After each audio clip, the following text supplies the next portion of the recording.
दिल्ली विधानसभा चुनाव की तारीखों के ऐलान के बाद राजधानी की सियासत की गर्माहट काफी बढ़ गई। चुनावी चौसर पर एक चाल को सियासतदान सेट करने में जुटे हुए हैं ताकि विपक्ष को मात दी जाए और इसी चाल में सीएम का जो बंगला है वो अहम मुद्दा है। सभी पार्टियां बंगले के जरिए एक दूसरे पर निशाना साध रही हैं। प्रधानमंत्री मोदी कोविड काल में शीश महल बनाया, उन्होंने ये कहा। आम आदमी पार्टी का इस पर यह कहना है कि सोने के टॉयलेट और स्विमिंग पूल दिखाने की चुनौती है उनके सामने।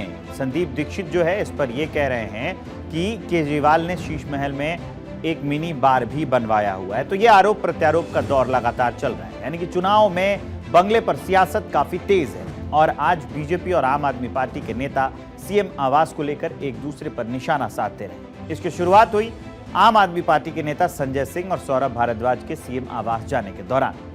आप नेता संजय सिंह और सौरभ भारद्वाज सीएम हाउस पहुंचे, उनके साथ मीडिया थी। सीएम हाउस के बाहर पुलिस ने भीड़ को रोक लिया और उसके अलावा सिविल लाइन में दिल्ली सीएम आवास में अंदर जाने को लेकर आम आदमी पार्टी के नेताओं और पुलिस के बीच में नोकझोंक भी हुई। आम आदमी पार्टी नेताओं का कहना है कि बीजेपी कह रही है कि सीएम हाउस में लग्जरी सुविधाएं हैं, अगर वहां लग्जरी सुविधाएं हैं तो खोलकर दिखाया जाना चाहिए। मुख्यमंत्री आवास के बारे में भारतीय जनता पार्टी जो झूठ फैला रही थी उसकी आज पोल खुल गई। वो कह रहे थे वहां सोने का टॉयलेट है, मिनी बार है, स्विमिंग पूल है। हम गए थे वहां पर, मुख्यमंत्री आवास में जाने नहीं दिया, पुलिस का पहरा लगा दिया और कहा कि ऊपर से आदेश है। किसका आदेश है? मोदी जी का है, अमित शाह का है। अब हम आए हैं राजमहल देखने। ऊपर से उन्हें आदेश है कि किसी को मकान तक ना जाने दिया जाए, कोई मकान के अंदर दाखिल ना हो, कोई मकान की वीडियो ना बना सके। अब मैं ये सोच रहा हूँ कि भारतीय जनता पार्टी तो यही चाहती थी, रोज नए नए वीडियो भेजते थे, रोज नए नए फोटो भेजते थे। अब हम खुद ही आ गए सारे कैमरा वालों को लेके। अब भारतीय जनता पार्टी भाग रही है, उल्टा भाग रही है। 3-3 लेयर की बैरिकेडिंग लगा दी, पानी फेंकने वाले फुवारे लगा दिए, डीसीपी एडिशनल डीसीपी को खड़ा कर दिया। पूरी की पूरी जो है इसको जो है आपने जो है बॉर्डर बना दिया। क्यों बना दिया? कि मीडिया ना जा सके। अरे भाई आप दिखाइए स्विमिंग पूल कहाँ पे है, मीडिया वाले भी देख ले। चुनाव में बीजेपी शीश महल को मुद्दा बनाने में जुटी हुई है। बीजेपी ने अरविंद केजरीवाल पर करप्शन का आरोप लगाते हुए बंगले को लेकर निशाना साधा और आज बीजेपी ने सीएम हाउस का वीडियो जारी किया।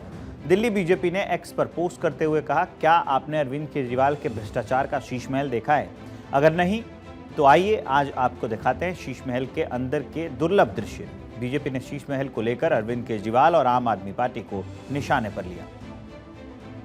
भ्रष्टाचार के स्मारक की हकीकत तार तार होकर जनता के सामने आती जा रही है। आज जिस प्रकार के घटनाक्रम और जिस प्रकार का भोंडा प्रदर्शन नेता सदन श्री संजय सिंह और मंत्री श्री सौरभ भारद्वाज के द्वारा हुआ, वो जितना भी प्रयास कर लें, परंतु शीश महल जो केजरीवाल जी की विलासिता का स्मारक है और इट इज द म्यूजियम, इसे अब वो बचा नहीं सकते।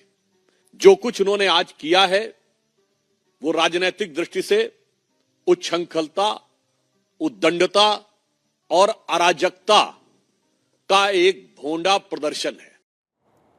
6 फ्लैग रोड वाले बंगले पर बीजेपी क्या आरोप लगा रही है और आम आदमी पार्टी का क्या कहना है, वो चलिए अब हम आपको बता देते हैं। क्या क्या आरोप है और क्या क्या आरोप लगाए जा रहे हैं। बीजेपी का आरोप है कि 6 फ्लैग स्टाफ रोड आवास में अवैध निर्माण कराया गया है।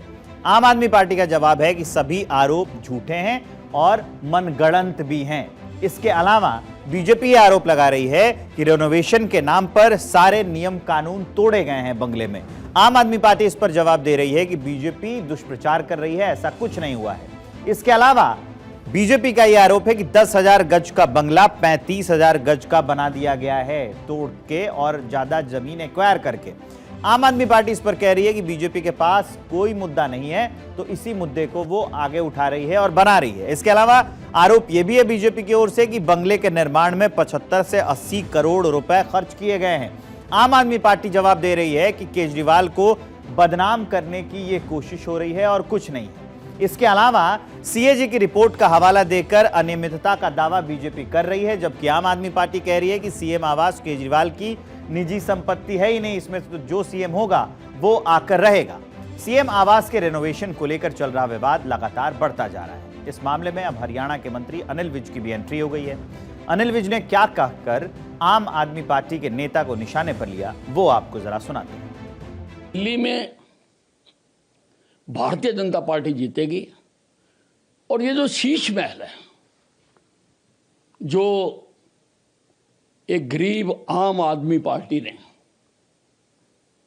अपने रहन सहन का तरीका बताने के लिए बनाया है, वो ही दिल्ली में आम आदमी पार्टी की कब्रगाह बनेगा। वहीं दिल्ली बीजेपी के अध्यक्ष वीरेंद्र सचदेवा दिल्ली की मुख्यमंत्री आतिशी के आवास पर पहुंचे और उन्होंने सीएम आवास को लेकर आतिशी पर तंज कसा। ये जो बंगला अलॉट है, एक बंगला ये हो गया आतिशी मारलेना का, एक बंगला कालका जी में हो गया, शीश महल भी चाहिए। तो ये बंगले वाली देवी बताएं इनको कितने बंगले चाहिए, कब से रह रही हैं यहाँ पर आतिशी मारलेना, कब से रह रही है। शीला दीक्षित ने यहाँ से सरकार चलाई 15 से 2024 तक, आज 25 भी हो गया, एक बार भी अरविंद केजरीवाल ने शीश महल को मुख्यमंत्री आवास घोषित किया? नहीं किया। इसको मुख्यमंत्री आवास घोषित किया? नहीं किया।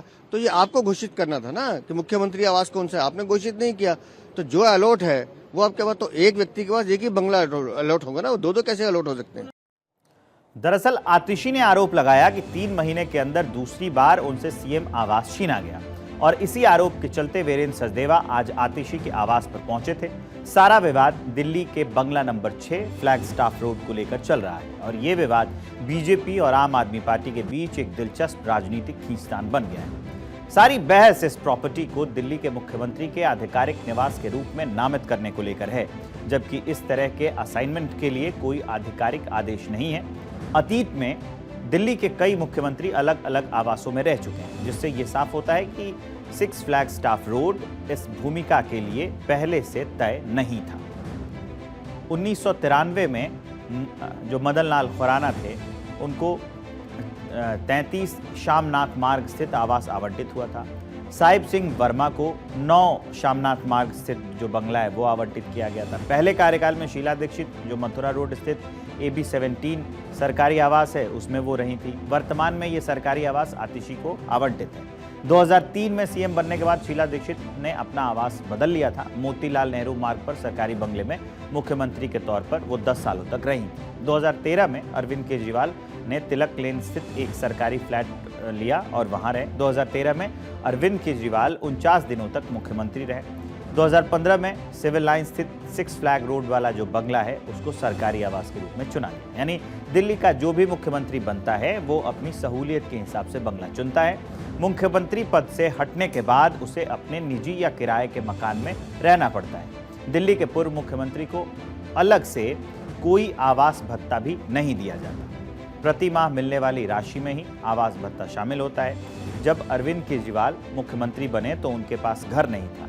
सिविल लाइन स्थित जिस 6 फ्लैग स्टाफ रोड बंगले में वो रहने आए, वो मूल रूप से मुख्य सचिव का आवास था जो उस समय खाली पड़ा हुआ था, इसलिए ये उन्हें आवंटित कर दिया गया था। पिछले साल 4 अक्टूबर को अरविंद केजरीवाल ने घर को खाली कर दिया और 11 अक्टूबर 2024 को आतिशी को बंगला अलॉट कर दिया गया और मंगलवार को आतिशी ने प्रेस कॉन्फ्रेंस कर बीजेपी पर निशाना साधा और कहा कि बीजेपी ने 3 महीने में 2 बार मुझसे मेरा आवास छीना है। इसके बाद पीडब्ल्यूडी ने सफाई दी। पीडब्ल्यूडी ने कहा कि उन्हें बाहर नहीं निकाला गया है, वे कभी भी वहां शिफ्ट ही नहीं हुई। ऐसे में आपको नियम क्या है वो जानना काफी जरूरी हो जाता है। नियम यह है कि आवंटित घर का 5 वर्किंग डे के अंदर पोजीशन लेना जरूरी होता है। पोजीशन लेने में विफल होने पर आवंटन खुद ही रद्द हो जाता है। आवंटी अगर किसी अन्य सरकारी आवास में रह रहा है, नए घर का पोजीशन लेने के 15 दिन के अंदर पुराना सरकारी आवास खाली करना होगा उसको। ऐसे में देखें तो आतिशी पहले से ही AB 17 जो मथुरा रोड का बंगला है वो उनको आवंटित किया गया है और वहां पर वो रहती है, जबकि 6 फ्लैग रोड वाले बंगले का पोजीशन अभी तक नहीं लिया है। यानी सीएम बंगला पूरी तरह से विवादों में आ गया है और इसके जरिए बीजेपी हमलावर है।